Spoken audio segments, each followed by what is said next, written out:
Folks watch and enjoy the game. I thought it was a hard-fought game.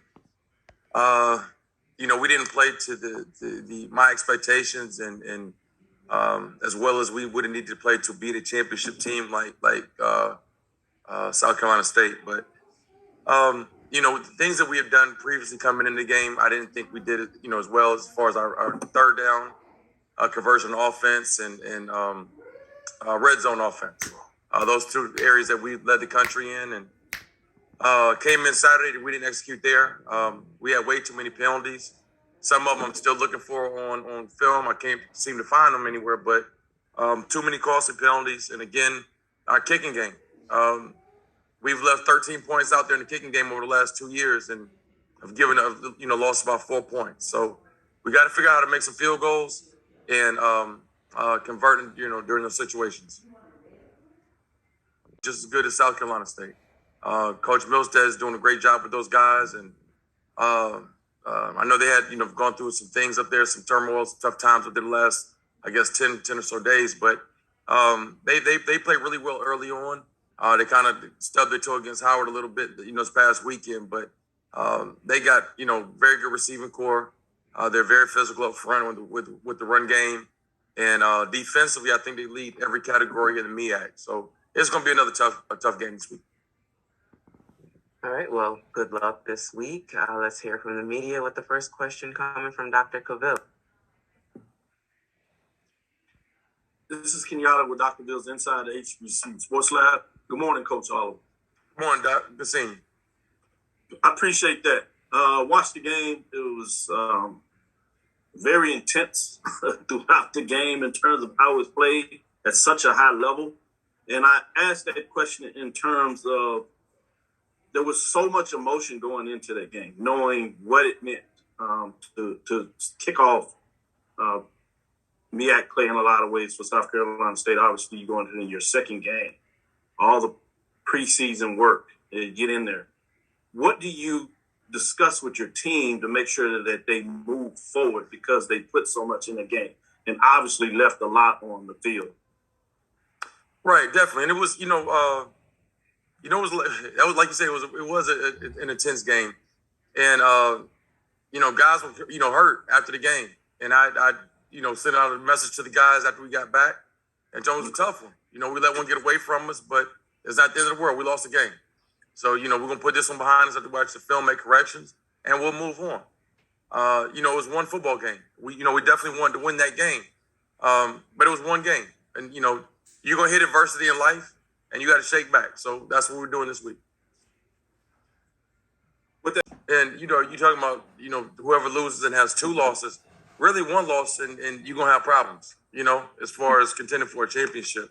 But we hadn't been talking about championship. We talked about winning this week. Let's be 1-0. And let's work to improve the following week. So that's what it is. We can't let South Carolina State beat us twice. Bottom line. So, we have to put that one behind us. And, we have a saying around here, Eagles can't beat Eagles. And I thought Eagles beat Eagles last weekend. And we've got to work to get better this week and come up there with a mindset of we have another opportunity to play the football game. So we'll be up there. We'll be ready and prepared to play Delaware State. I'm sorry, Mookie Collier? Yes. Yeah. Mookie had a great day.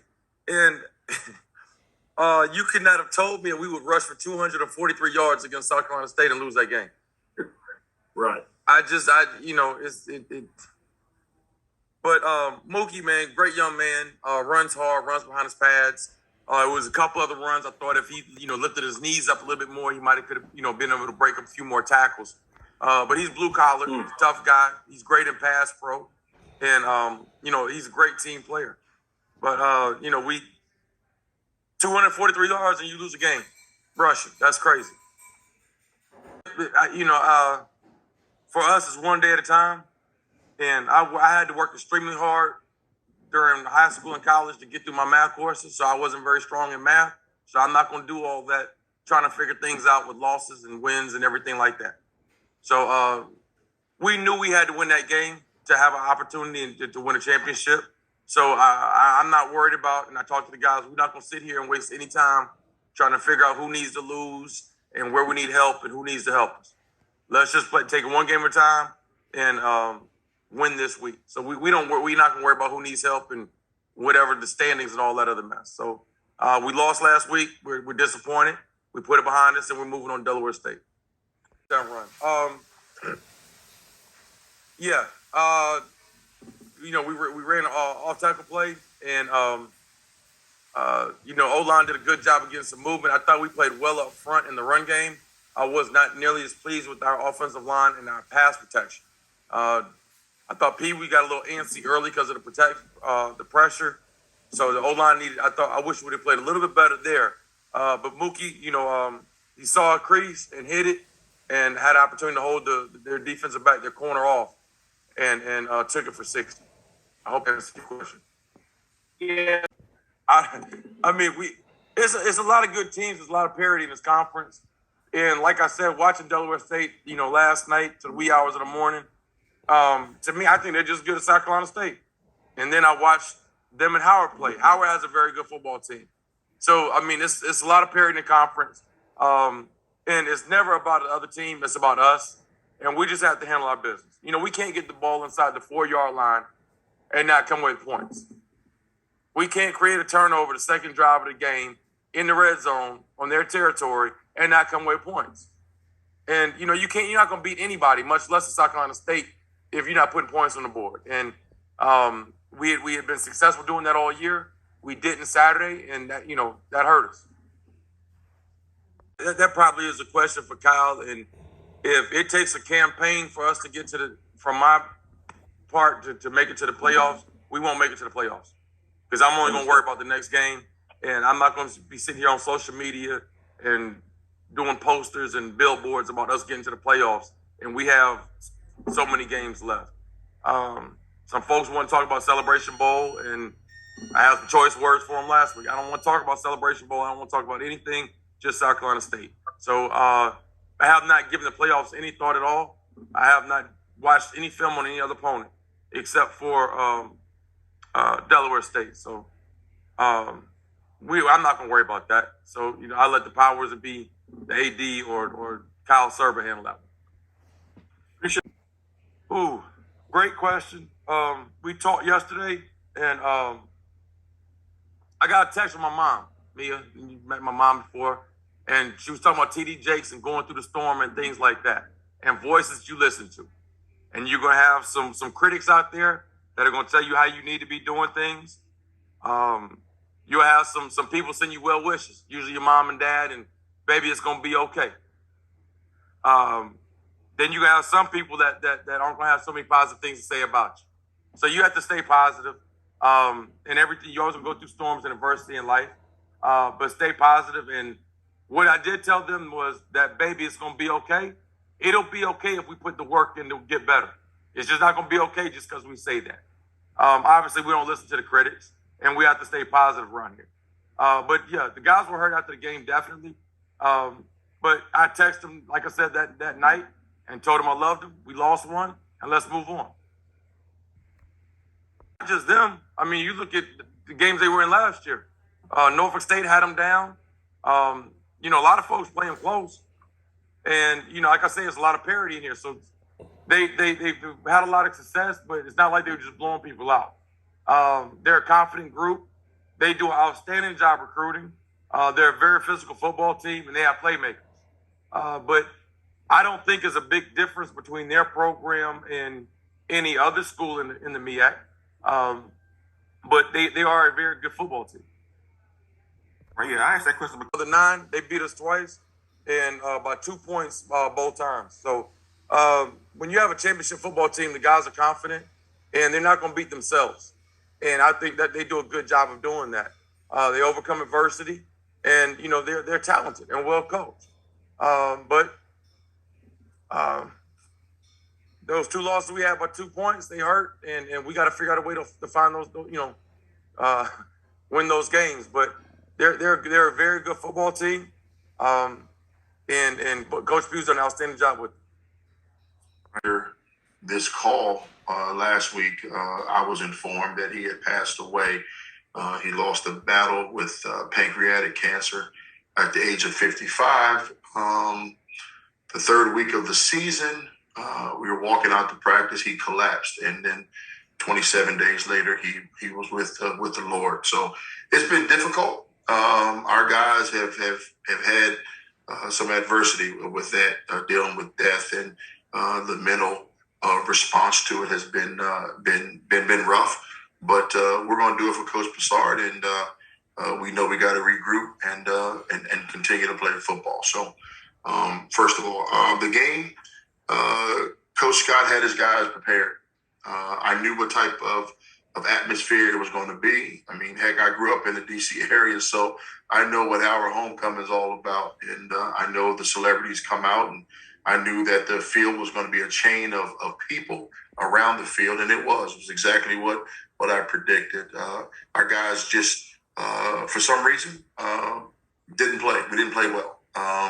In no aspects of our defense, which has been stellar all year long, gave up 150 yards of rushing in 2 plays, which is something that hasn't been done.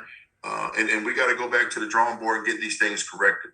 We had a great meetings yesterday and got some work in yesterday, but we have to go back to the drawing board and get prepared for North Carolina Central. Howard had a good game plan. They executed it. We didn't, and they deserve to win, and I take my hat off to Coach Scott. But now we're on to North Carolina Central this week for our homecoming. Central, and I kind of feel for Central because I can be honest with you, I don't know how we won the game. They outplayed us in every phase of the game, and it's been that way now for a couple of years. Trey has done such a good job with his team, and we just seem to luck out somehow or another win a game.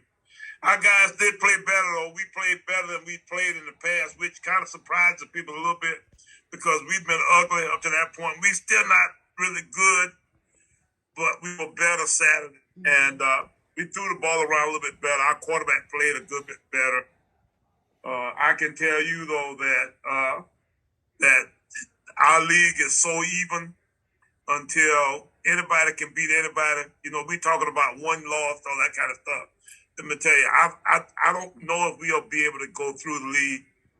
The best case scenario right now will be for us to win out, for Central to win out. If we could do that, then that would give both of us, I think Central could get into the playoffs. And at that point, then it would give us a chance to go to the Celebration Bowl. But as of right now, it's one game at a time. We're going to play Morgan. Coach Wilson and myself worked together last year at the Legacy Bowl down at the All-Star game in New Orleans. And we got to be good friends. I'm looking forward to going up to Baltimore to play them this week.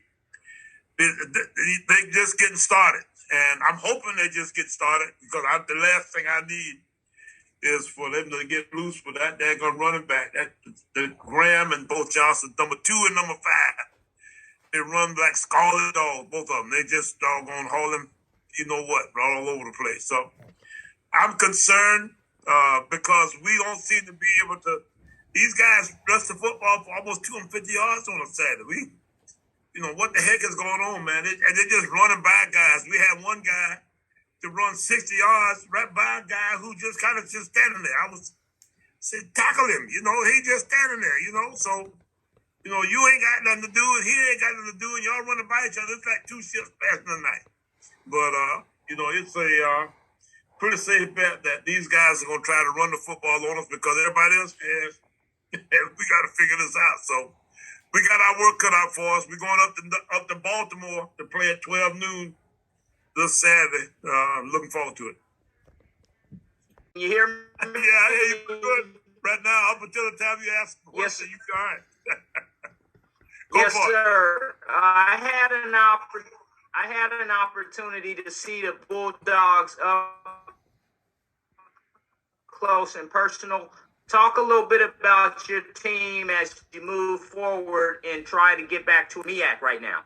Well, we won a game, which is what we needed. We actually won a game the previous week against Virginia Lynchburg, and heck, at that point, we were just happy to win a game. So we got a chance to beat Central on Saturday, and as everybody who saw the game was keenly aware of, it was a toss-up to the very end. And I can't by any stretch of the imagination say that we are a superior team to Central. I can tell you that I thought that they were a really good football team, probably a better football team than us. I don't know if we deserved to win, but we did, and we're not giving it back. But it's one of those things where I think our team is kind of a work in progress. We're still trying to find ourselves, and our quarterback played better Saturday, which was really, a delight because of the fact that we've been throwing the football down in the mid to high 40s range percentage wise, and he was able to get up to about 68% in that particular game on Saturday. I think he was 21 for 31, which was a good bit better than we've been in the past. So I thought that was a big part of the whole equation. We spread the ball around pretty good. I think we had 11 guys to either catch or receive balls. We had another 4 or 5 to run the football. So we were a diverse offense in a way where, it was a little bit of a surprise, I'm sure, to North Carolina Central because of the fact that we were a little bit different than what we had been. But, we are work in progress. We'll continue to kind of add to the mix. I don't know exactly where we're headed this week, but we need to figure it out because Morgan can really give us some problems. And defensively, they really are stout up front. We really need to figure out exactly how we can, attack them because at this point right now, they seem to be really that they were 14-7 with Delaware into the middle of the third quarter. And Delaware is one of the top championship subdivision teams in the country. So, we are concerned, and defensively, they really seem to be, possibly really tough. And at the same time, they've got some weapons on offense. Coach Pough, successful. And true veteran. He had a tremendous run at Bowie right down the street from where he is, and it was a great hire for Morgan to be able to get him to move across the tracks and come over to Morgan State. So, I'm looking forward to him being a part of this league for years to come. Maybe he can take over and kind of, do some of the stuff that I was trying to do for the league, over the years. And I'm getting kind of close to the end of my deal. He's just kind of getting started. I'm looking forward to seeing where he goes in another few years. Doc, we've been through it before. I think the main point of our existence here is that we've got to make a few bucks to keep our program going. So we make our guys aware of the fact that we're going to have some hard times early in our schedule. And at that point, then we go on about the task of getting into our league, hopefully, in a good, solid, positive way. But it's tough now. I can tell you, anytime you go into a season 1-4, like we have in the last 2 years, then, it becomes can we keep our guys mindset wise, on a good positive side of things, because it's hard. And, I can tell you that we are extremely fortunate. We are 3-4 now, I think. It's kind of hard as far as we've been down in that hole to figure out exactly, if that's the light up there, if that's something but the train coming. But at the same time, we have had enough experience going through what we've gone through that we kind of sort of can reflect back in the past and say we've done this before and we can do it again. Well, I think it's pretty obvious that iron sharpens iron. You got to go out and play the people who gonna really give you some real test of the manhood kind of opportunities. And we've had I guess maybe A&T and FAM and Bethune on our schedule so long now until we wouldn't know any other way. We could. And then those guys put on our schedule. They're not actually on our 23 schedule. All three of those guys kind of, figured a way to get off our schedule for a year, but now they come back in 24 the way I understand it. And, it's one of those kind of deals where we just enjoy. They close by us. It's convenient for their fans to come here, ours to go there. There ain't no reason why we don't play each other, except for the fact that we just can't work it out. But if we can figure a way to get to Tallahassee or the Greensboro or the Daytona Beach or some of them kind of places, then we don't, and we're going to make it happen. Stay up to date with the latest from INSiiGHTS. Visit our website at INSiiGHTS.com. 2 I's in the middle, INSiiGHTS. INSiiGHTS is a copyright of MAC4 Enterprises, a Florida corporation. This broadcast is produced under the exclusive ownership of MAC4 Enterprises and is the intellectual property and trademark of MAC4 Enterprises. Comments of the host and other individual speakers on INSiiGHTS represent their independent thoughts and representation.